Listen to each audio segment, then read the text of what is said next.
नमस्कार, बाखबर में आपका स्वागत है। मैं हूं राघवेंद्र सिंह। बाखबर में आज हम बात करेंगे भाजपा में असंतोष और कसौटी पर उसके कंट्रोलर। लेकिन उसके पहले दर्शकों को एक सूचना दे दी कि आज तकनीकी गड़बड़ी की वजह से बाखबर कार्यक्रम 5 मिनट विलंब से चल रहा है। आज चर्चा की वजह यह भी है क्योंकि मध्य प्रदेश भाजपा के एक बड़े लीडर और विधानसभा अध्यक्ष के भाई गिरिजा शंकर शर्मा ने भी बीजेपी छोड़ दी है। इसके 2 दिन पहले वीरेंद्र रघुवंशी ने, जो गुना चंबल क्षेत्र से जिनका वास्ता है, उन्होंने भाजपा छोड़ने का ऐलान किया है। इस पूरी स्थिति में जो 2 घटनाएं हैं वो बताती है कि भाजपा के भीतर जो असंतोष है वो कहीं ना कहीं छलक रहा है। उस छलकते असंतोष को एक तरह के तूफान में बनने से पहले बचाने के लिए जो भाजपा के नीति नियंता हैं, जो भाजपा के प्रबंधक है, मैनेजर है, वो कसौटी पर है, वो दाव पर है। आज इसी पर हम विस्तार से बात करेंगे। चर्चा के लिए हमारे साथ स्टूडियो में मौजूद है सामाजिक सरोकार से जुड़े हमारे साथी कमल राठी जी। स्काइप पे हमारे साथ जुड़ गए हैं ग्वालियर के वरिष्ठ पत्रकार जयंत तोमर जी, और टेलीफोन लाइन पर रहेंगे ग्रामीण परिवेश के जानकार रमेश सिंह जी। आप सभी का बहुत बहुत स्वागत है। चर्चा की शुरुआत जयंत जी आपके साथ, क्योंकि इस पूरे असंतोष को छलकने की जो शुरुआत हुई है वो एक तरह से ग्वालियर चंबल में से शुरू हुई है और वीरेंद्र रघुवंशी उसके अगुवा बनकर निकले हैं। हालांकि इसके पहले मालवा की बात करें तो भंवर सिंह शेखावत ने भी कहा कि वो निर्दलीय के रूप में इलेक्शन लड़ेंगे, तो ये बात मालवा की, लेकिन भंवर सिंह पहले भी बागी हो चुके हैं। वीरेंद्र रघुवंशी की बगावत और उसके बाद गिरिजा शंकर शर्मा का ये कहना कि भाजपा के भीतर बहुत गड़बड़ियाँ है, उनकी उपेक्षा हो रही है। वीरेंद्र रघुवंशी का कहना ये कि जो कांग्रेस से लोग आए हैं, जो बाहर से लोग आए हैं, वो भाजपा के लोगों को काम नहीं करने दे रहे हैं। तो ये कुछ 2-4 सवाल ही हैं, लेकिन ये 2-4 सवाल पुराने भाजपा कार्यकर्ताओं को, पुराने नेताओं को एक तरह से दम घोट रहे हैं, उनको सांस लेने में दिक्कत पैदा कर रहे हैं। ये बात भाजपा का नेतृत्व जब तक नहीं समझेगा, असंतोष के ये स्वर तीखे होते जाएंगे, ऐसा अनुमान है। अभी फिलहाल इस पर आपकी राय। राघवेंद्र जी, आपने बिल्कुल ठीक कहा कि भारतीय जनता पार्टी के जो निष्ठावान कार्यकर्ता हैं, नेता हैं, उनके अंदर असंतोष है। ये इसकी मूल जो वजह है वो तो यही है कि ज्योतिरादित्य सिंधिया के साथ जो लोग आए, भाजपा में जुड़े, वो उसकी रीति नीति और अनुशासन से नहीं जुड़ पाए। हम सभी को मालूम है कि ज्योतिरादित्य सिंधिया कांग्रेस में जब थे तो उनका एक छत्र राज था ग्वालियर चंबल में, खासतौर पर निर्णय लेने में, और उनके कार्यकर्ता भी उसी हिसाब से, उनमें आत्मविश्वास था। जब वो भाजपा में आए ज्योतिरादित्य सिंधिया, तब भी उनकी जो कार्यशैली थी उनके कार्यकर्ताओं की, वो उसी तरह की रही, एक वर्चस्व की वर्चस्व बनाए रखने की जो एक थी। तो ये एक मुख्य वजह है जिसके कारण जो निष्ठावान जो कार्यकर्ता थे, निष्ठावान लोग थे, वो कटे, और उसके कारण अब दोहरी दिक्कत है। ज्योतिरादित्य सिंधिया के साथ दिक्कत ये है कि जो लोग उनके लोग हैं, उनके सर्वे में रिपोर्ट आ रही है कि ज्यादातर लोग जीत नहीं रहे हैं। दूसरी ओर जो भाजपा के निष्ठावान कार्यकर्ता हैं, उनको अगर दरकिनार करते हैं, उनको महत्व नहीं देते, तो भारतीय जनता पार्टी के लिए न केवल ग्वालियर चंबल संभाग में बल्कि मालवा में और महाकौशल में ये संकट पैदा हो ही रहा है, हम सब देख रहे हैं जी। दरअसल जयंत जी, सवाल ये नहीं है कि बाहर के लोग काम नहीं करने दे रहे हैं, सवाल ये कि फिर प्रदेश का नेतृत्व क्या कर रहा है। अगर बाहर से आए हुए भाजपा में जो लोग शामिल हैं और वो बीजेपी के पुराने कार्यकर्ताओं को काम नहीं करने दे रहे हैं, तो यहाँ तो इसी क्षण से जिम्मेदारी शुरू हो जाती है नेतृत्व की। सवाल नेतृत्व का है कि वो इस सब की अनदेखी क्यों कर रहा है, क्योंकि वीरेंद्र रघुवंशी ने कहा कि नेतृत्व आंखों में पट्टी बांधे हुए है। नेतृत्व से मतलब मध्य प्रदेश भी नहीं है, इसमें दिल्ली भी शामिल है। आखिर दिल्ली के लोग क्या देख रहे हैं मध्य प्रदेश को लेकर, कि मध्य प्रदेश भाजपा में क्या हो रहा है, मध्य प्रदेश सरकार में क्या हो रहा है। और अगर ये असंतोष नहीं संभाला गया तो चुनाव के मौके पर यह दिक्कत पैदा करेगा, जो दिक्कतें अभी दिखना शुरू हुई है। ये तो अभी शुरुआती रुझान है, जैसे जैसे चुनाव की घड़ी आगे आएगी ये असंतोष और बढ़ता हुआ दिखेगा। इसलिए हम कह रहे हैं कि अभी असंतोष छलक रहा है। अगर इसको संभाला नहीं गया, जो भी प्रबंधन की टीम है और उस टीम की जिम्मेदारी, तो हमारा ये मानना है कि वो मैनेजमेंट की जो टीम है वो कसौटी पर है इस बार, क्योंकि पूरे 5 साल 10 साल हमने असंतोष को पनपने दिया, पनपते हुए देखा, हमसे मतलब मीडिया ने। और नेतृत्व इस मामले में, चाहे वो प्रदेश का हो चाहे दिल्ली का हो, वो एक तरह से आंखें बंद किए हुआ था। जो बात वीरेंद्र रघुवंशी कह रहे हैं, क्योंकि वीरेंद्र रघुवंशी भाजपा के विधायक हैं, गिरिजा शंकर शर्मा भाजपा के विधायक रह चुके हैं।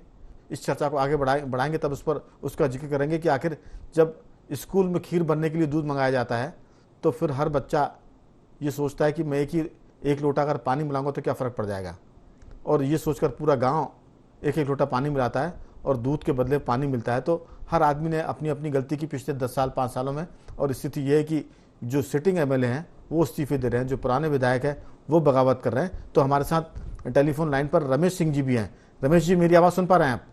हाँ जी भैया, सुन रहा हूँ। दरअसल ये जो सारा मामला, भाजपा का असंतोष, चाहे आने वाले दिनों में कांग्रेस का असंतोष, क्योंकि असंतोष चुनाव में हर पार्टी में दिखता है, जिसमें कम दिखता है उसको हम मान लेते हैं कि उसके नेतृत्व ने असंतोष को मैनेज कर लिया, उसका समाधान निकाला।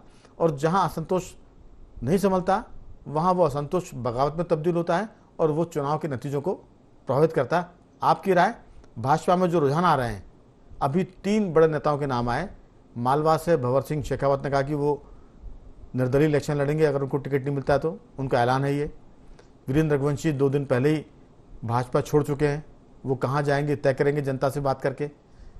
गिरिजाशंकर शर्मा जी जो होशंगाबाद से विधायक रहे हैं, वर्तमान में उनके भाई होशंगाबाद से विधायक हैं सीतारमण शर्मा जी, उनकी बगावत आखिर किस बात के संकेत देती है?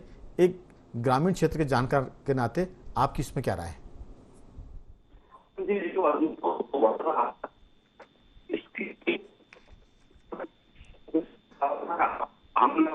चैनल इसकी संभावना। रमेश जी, आपकी कनेक्टिविटी ठीक नहीं, आवाज कट के आ रही है। मतलब मेरा मतलब हाँ, ये है अब कि अब ठीक है आवाज जी। हाँ, ये जो असंतोष है इस समय, ये बहुत दिनों से अपेक्षित है। अपन सबने यहाँ चर्चाएं की थी इस पर, और ये स्पष्ट था कि असंतोष का गुबार एटम बम की तरह फूटा है। इसके कई कारण हैं। एक तो सबसे प्रमुख कारण तो एक एंटी इनकम्बेंसी है। पिछले 20 साल से सरकार है सत्ता में, तो एंटी इनकम्बेंसी बहुत ज्यादा है। बीजेपी ने सर्वे, अंदरूनी सर्वे कराए, उनमें क्षेत्र जैसे ये जो आ रहे हैं, गिरिजाशंकर शर्मा है, इनका सर्वे में नाम नहीं आया होगा। सीतारमण शर्मा इनके भाई है, तो इनका टिकट कटना पक्का होगा। जिनके टिकट कटने की संभावना दिख रही है, पूरी संभावना थी कि ये बगावत करेंगे। सत्ता का स्वाद चखने के बाद कोई सत्ता से बाहर नहीं रहना चाहता। दूसरी बात यह है कि अब ये स्थिति, आपकी बात में एक चीज जोड़ना चाहता हूं, क्योंकि वो इस समय उसको जोड़ना बड़ा मौजूद है। दरअसल एक पार्टी अपने कार्यकर्ताओं को आगे बढ़ाती है, उसको वो जिले की जिम्मेदारी देती है, जिलाध्यक्ष बनाती है, फिर विधानसभा का टिकट देती है। 2 बार 3 बार वो विधानसभा का टिकट देती है, 1 बार वो हारते हैं, 2 बार जीत जाते हैं, और उसके बाद अगर टिकट ना मिलने की संभावना पर वो पार्टी छोड़ देते हैं। तो एक पार्टी जो आपको सब दे रही है, वो आम कार्यकर्ता से आपको विधायक बनाती है, मंत्री बनाती है, और जब वो आपका टिकट काटती है तो आप बगावत करते हैं। वो इस बात का ध्यान नहीं रखते कि जब उनको टिकट मिला था तब भी तो किसी का टिकट काटा गया होगा। अगर वो बगावत करता तो क्या ये इस तरह के श्रीमान विधायक बन पाते, चाहे वो बीजेपी हो चाहे कांग्रेस? तो ये पार्टी के प्रति जो बगावत का भाव है कि अगर हम ही सब कुछ है, हमको टिकट नहीं मिला तो हम पार्टी छोड़ देंगे, इस भाव में तो फिर आपकी पार्टी के प्रति वफादारी, गद्दारी सब समझ में आती है जी। राघव जी, 2023 इस समय चल रहा है, और 2023 की नैतिकता है ये कि इनको सब कुछ मिला, इसके बाद भी बगावत करने के लिए तैयार है। इसका एक पहलू और है कि जब बहुत समय तक सत्ता में रह जाता है तो इतना लोलुप हो जाता है कि नैतिकता की पूरी मर्यादाएं त्याग देता। अब इसमें दूसरा पक्ष आता है, केंद्रीय नेतृत्व बीजेपी का और राज्य का नेतृत्व। तो होता क्या है कि जो राज्य का नेतृत्व की सबसे ज्यादा जिम्मेदारी होती है, इनको मुख्यमंत्री हो या पार्टी का प्रमुख हो या पार्टी के पदाधिकारी हो, तो ये संभावनाएं हमेशा ध्यान में रख के चलना चाहिए कि हम एक क्षेत्र से एक को टिकट दे सकते हैं, तो बाकी कद्दावर नेता है उन समय समय पे जिम्मेदारियां देखे या और कुछ किसी दूसरे तरीके से उनको इस तरह से एडजस्ट करके रखे। तीसरी बात यह है कि पार्टी के अनुशासन को सख्ती से शुरू से ही लागू किया जाए। पार्टी जैसे अब ये कुशाभाऊ ठाकरे के टाइम पे ऐसी स्थितियां नहीं बनती थी, क्योंकि वो बड़े विलक्षण तरीके से पार्टी का संचालन करते थे, पार्टी को डिसिप्लिन में रखते थे। लेकिन वो अब जैसे ये बीडी शर्मा जी आए हैं, इनका जमीनी संपर्क बिल्कुल नहीं है। शिवराज जी है जब, लेकिन वो मुख्यमंत्री के रूप में सरकार सत्ता में है, तो वो उनका ध्यान ज्यादा नहीं जा पाता। एक तीसरा और पहलू आता है कि जब ये 28 जो विधायक कांग्रेस में आए थे, इनके साथ एक बहुत बड़ी फौज सिंधिया जी ने लेके आए, तो ये किसी भी तरीके से मैं आपको बताऊं कोई भी नया, जब कोई व्यक्ति कांग्रेस से बीजेपी में आता है या बीजेपी से कांग्रेस में जाता है और उसके साथ एक फौज आती है कार्यकर्ताओं छोटे नेताओं की, तो दूसरे जैसे शरीर में कहीं ट्रांसप्लांट होता है तो शरीर को आसानी से एक्सेप्ट नहीं करता, दवाएं खानी पड़ती है उसको चलाने के लिए, तो वो एडजस्टमेंट भी नहीं हो पाया। ये बहुत सारी चीजें एक साथ मिल गई और बीजेपी में तो ये बहुत अपेक्षित था कि ऐसा होगा, ये विस्फोट होगा। अब इस विस्फोट को संभालने के लिए आपने देखा था कि 5-6 नेताओं की एक कोर टीम बनाई थी बीजेपी नेतृत्व ने, और उस टीम ने क्या किया, वो कहाँ तक संभाल पा रही है, कहाँ तक नहीं संभाल पाएंगी, अभी भी समय है, अभी भी उनको एडजस्ट आश्वासन दें जैसे भी हो संभाले, लेकिन ये बड़ा मुश्किल लग रहा है कि ये संभाल पाए। रमेश जी, दरअसल अब बीमारी का ऑपरेशन करना पड़ेगा। ऑपरेशन नहीं करेंगे तो खुद ही अंग कट कट कर गिर रहे हैं अपने आप। जिसे कहते हैं ना, जब शरीर में अनुशासनहीनता का गलाव आता है तो वो किसी भी पार्टी से अपने आप वो टूटते हैं या वो उस शरीर को विषाक्त करते हैं। तो अगर ये पार्टी में रहेंगे तो विष फैलाएंगे और नहीं रहेंगे तो खुद ही टूट कर गिरेंगे जैसा गिर रहे हैं। लेकिन ये एक दिन की बात नहीं है, ये प्रक्रिया साल भर चलती है, 5 साल चलती है। मैं पूछूंगा तीनों साथियों से। दरअसल कमल राठी जी, किसी भी पार्टी में अनुशासन का पाठ एक दिन में नहीं पढ़ाया जाता। जो केशव ठाकरे की बात कर रहे हैं या पुराने दौर की जो बीजेपी की बात हो रही है, कांग्रेस की पुराने दौर की कांग्रेस में भी अनुशासन होता था। आज़ादी के बाद की अगर हम बात करें, उसके बाद भले वो सत्ता के बाद उसमें बहुत सारे बिगाड़ आए, बहुत सारे उसमें दुर्गुण आ गए, लेकिन एक दिन में अनुशासित कोई पार्टी नहीं होती और एक दिन में अनुशासनहीन भी कोई पार्टी नहीं होती। तो बीजेपी में जो अनुशासनहीनता दिख रही है वो पिछले 10 साल की लापरवाही का नतीजा है।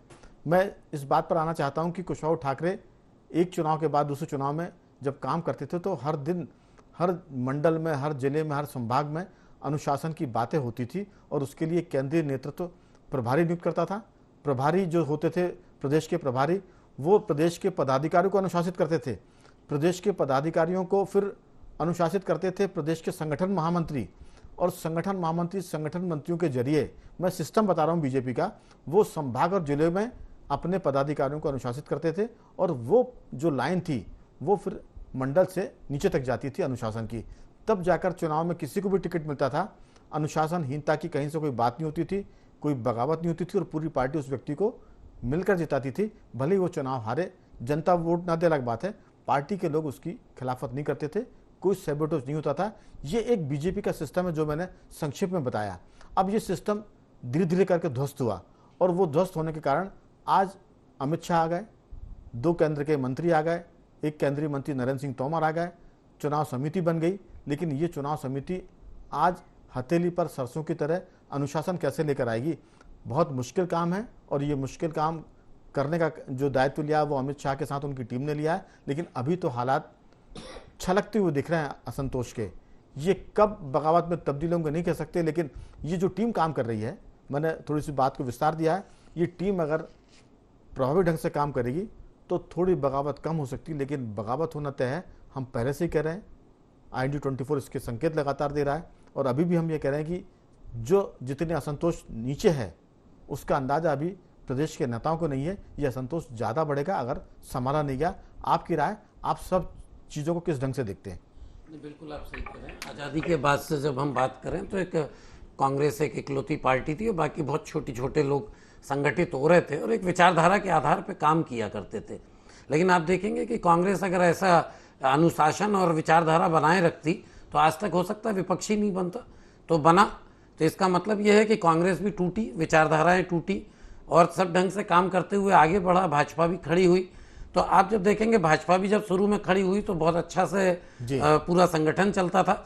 लेकिन जब जैसे जैसे सत्ता में आदमी रहता है तो उसको जो सुख और सुविधाएं और एक जनता में प्रभाव लेने की जो वो रहती है प्राथमिकताएं, वो सारे का जो आदमी को एक मन में एक उससे प्रेम हो जाता है, तो उस प्रेम से वो बाहर नहीं रहना चाहता है।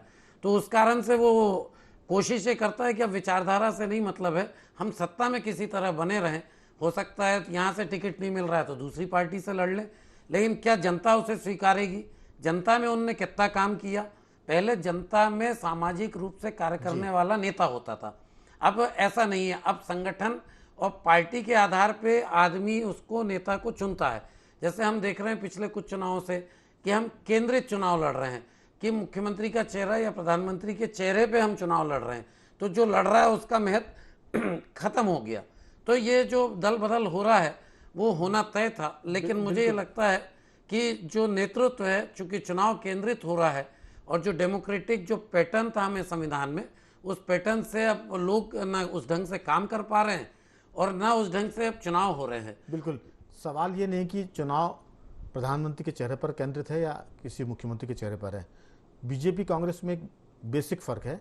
कांग्रेस आंदोलन से निकली हुई पार्टी है और बीजेपी कैडर से निकली हुई पार्टी है।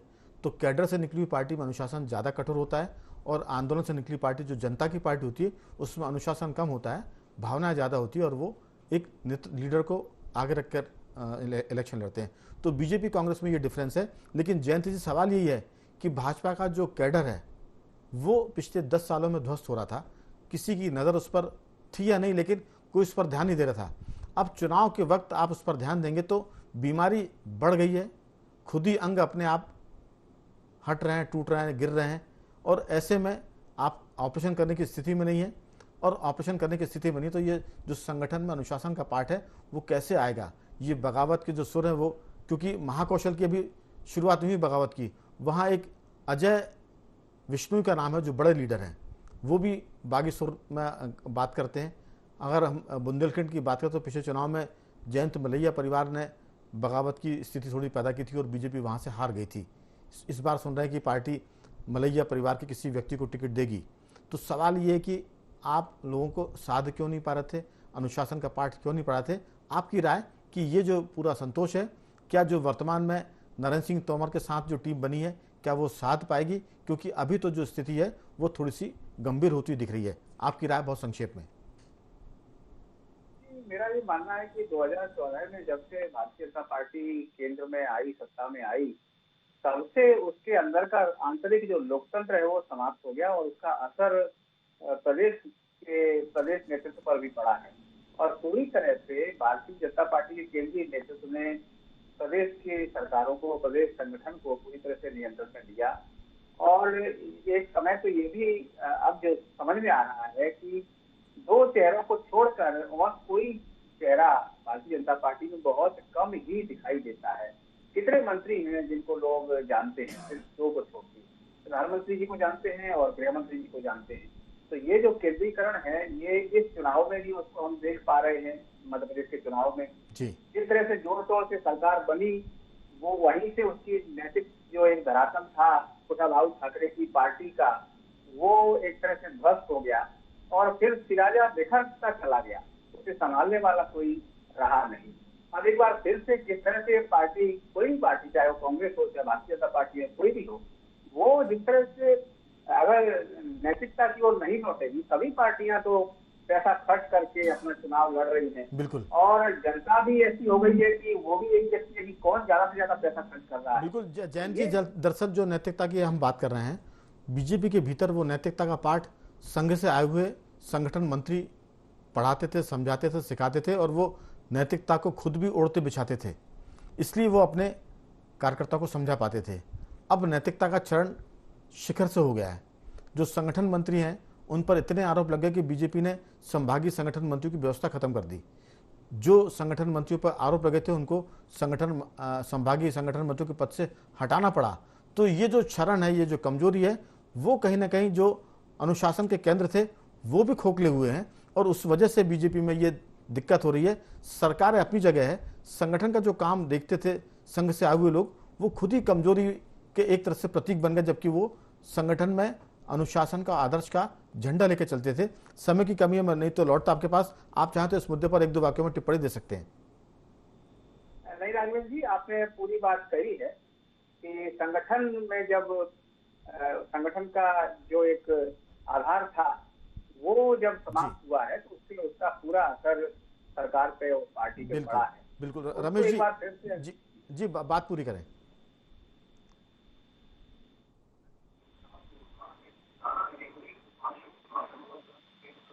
हेलो रमेश जी, मेरी आवाज सुन पा रहे हैं? हाँ भैया, सुन रहा हूँ ना जी।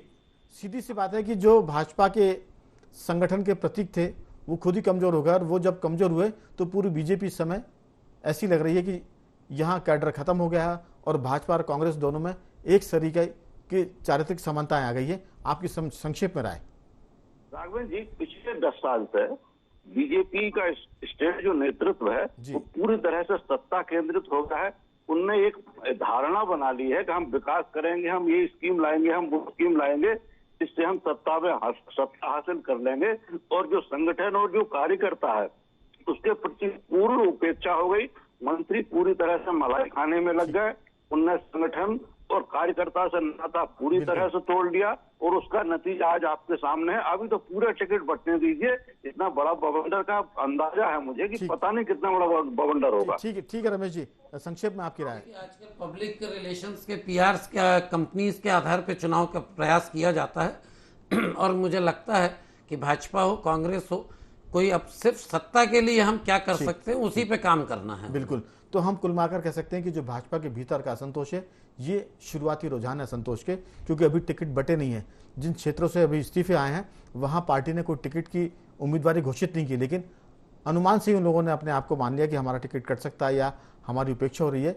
अगर ये स्थिति है तो ये ज़्यादा एक तरह से गंभीर है और बीजेपी का नेतृत्व या इस तरह की स्थिति है जहाँ भी कांग्रेस के भीतर होगी वहाँ भी लोग इस पर नजर रखेंगे। तो हम कह सकते हैं कि भाजपा में असंतोष दिख रहा है और उसके जो नीति नियंत्रण कंट्रोलर है वो कसौटी पर है।